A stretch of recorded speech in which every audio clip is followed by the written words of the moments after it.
안녕하세요. 여러분은 혹시 본인 이름, 그 이름에 얽힌 특별한 이야기 같은 거 있으신가요? 아, 이름이요? 네. 그냥 뭐 주어진 것 같은데 가끔은 이 이름 하나가 우리 삶에 어떤 의미를 주는지 생각해 보면 좀 흥미로울 때가 있는 것 같아요. 그렇죠.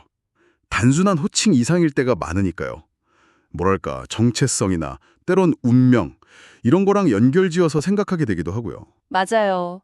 그래서 오늘 저희가 좀 깊이 살펴볼 자료가 바로 이용현 베드로 신부님의 글인데요. 2025년 6월 24일 성 요한 세례자 탄생 대축일에 쓰신 나의 베드로 너의 요한이라는 글입니다. 제목부터 뭔가 딱 와닿네요. 베드로와 요한. 네.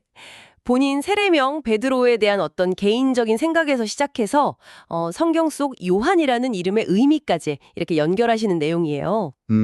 이 글을 통해서 이름이라는 되게 개인적인 소재가 어떻게 신앙적인 성찰로 이어지는지, 또 어쩌면 우리에게 주어진, 뭐랄까, 때로는 원치 않았던 길이나 역갈, 이런 거에 담긴 의미를 어떻게 발견할 수 있을지, 그런 걸 좀 함께 이야기 나눠보면 좋겠네요. 좋습니다. 그럼 먼저 베드로 신부님 이야기부터 시작해 볼까요? 네, 이 베드로라는 세례명, 이게 아기 때 유아 세례 받으면서 할머니께서 지어주셨대요. 아, 할머님이. 네, 이유는 집안에 베드로가 없어서. 정말 단순하죠. 그러니까 본인 의사는 전혀 없었던 거예요. 그렇죠. 어릴 때는 사실 그래서 좀 불만이셨다고 해요. 이름이 너무 흔하기도 하고. 맞아요. 너무 많잖아요, 베드로. 네. 게다가 이제 어릴 때 꿈이 과학자셨는데 어부였던 베드로 성인이 글쎄요, 그다지 매력적으로 안 느껴졌던 거죠. 아, 그렇죠. 뭔가 좀 안 맞는다고 생각했을 수 있겠네요. 이름 때문에 놀림도 받으셨다고 하고요. 그래서 이제 견진성사 때 이름을 바꿀까 하고 어머니께 상의를 드렸는데 아, 바꿀 기회가 있었군요. 네. 근데 여기서 되게 중요한 전환점이 생겨요. 어머니께서 떡 이렇게 말씀하셨다는 거예요.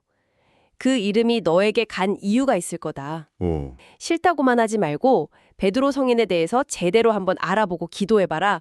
아는 만큼 느끼고 보게 될 것이다. 와, 정말 현명한 조언이네요. 그냥 받아들여라가 아니라 탐구해봐라. 맞아요. 단순히 수용을 넘어선 거죠. 피상적인 불만에서 벗어나서 그 이름의 본질을 한번 마주해보라는 그런 깊은 뜻이 담긴 조언 같아요. 네.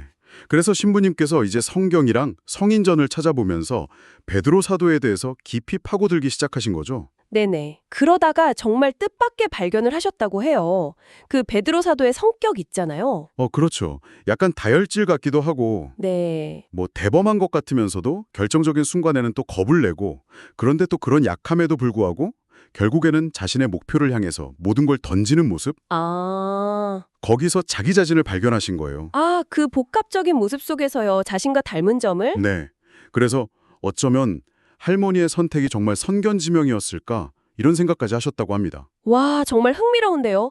처음에는 거부했던 인물하고의 어떤 공통점을 발견하면서 비로소 그 이름을 자기 것으로, 자기 일부로 받아들이게 된 거네요. 그렇죠.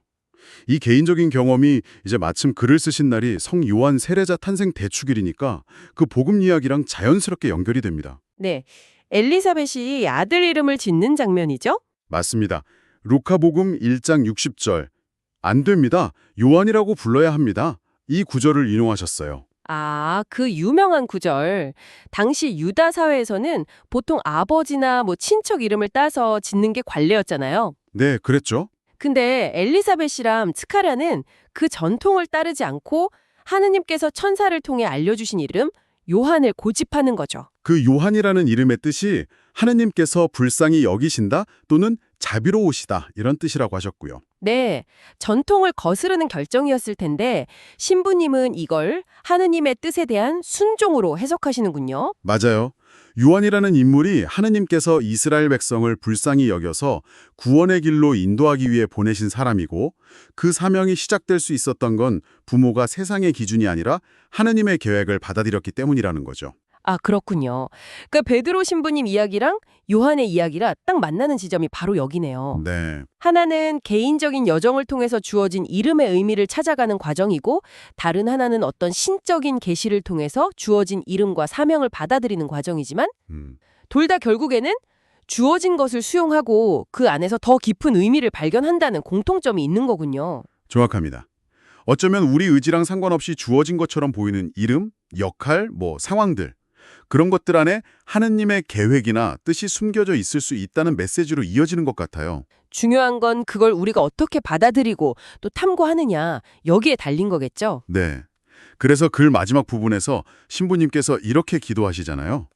자신의 뜻대로만 살려고 하기보다는 하느님의 뜻을 이루는 도구가 되게 해달라고. 아, 네. 그 구절 인상 깊었어요. 이름에 대한 성찰이 결국 삶 전체의 방향성에 대한 성찰로 확장되는 거죠. 맞습니다. 오늘 이용현 베드로 신부님의 글을 통해서 하나의 이름에서 시작된 고민이 어떻게 신앙적인 의미와 연결되고 또 주어진 삶의 과제를 받아들이는 태도에 대한 생각으로 이어질 수 있는지 살펴봤습니다. 그럼 이제 이 글을 들으시는 여러분께 질문을 던져볼 수 있겠네요. 당신의 이름은 어떤가요? 혹은 꼭 이름이 아니더라도 당신에게 주어진 역할이나 환경 속에서 혹시 아직 발견하지 못한 의미나 어떤 가능성 같은 게 숨어 있지는 않을까요? 그러게요. 베드로 신부님처럼 한번 깊이 들여다볼 마음이 생기셨을지 궁금합니다. 네, 이 글은 하느님의 뜻을 이루는 도구가 되기를 소망한다고 말하는데요. 이게 꼭 종교적인 의미가 아니더라도 괜찮을 것 같아요. 그렇죠. 당신의 삶에서 혹시 예상치 못하게 마주한 과제나 아니면 부르심 같은 것이 있을 수 있습니다. 그게 무엇이든 간에 만약 좀 열린 마음으로 그 의미를 탐색해 본다면 글쎄요, 어떤 변화가 시작될 수 있을지 잠시 생각해 보는 것도 좋지 않을까요?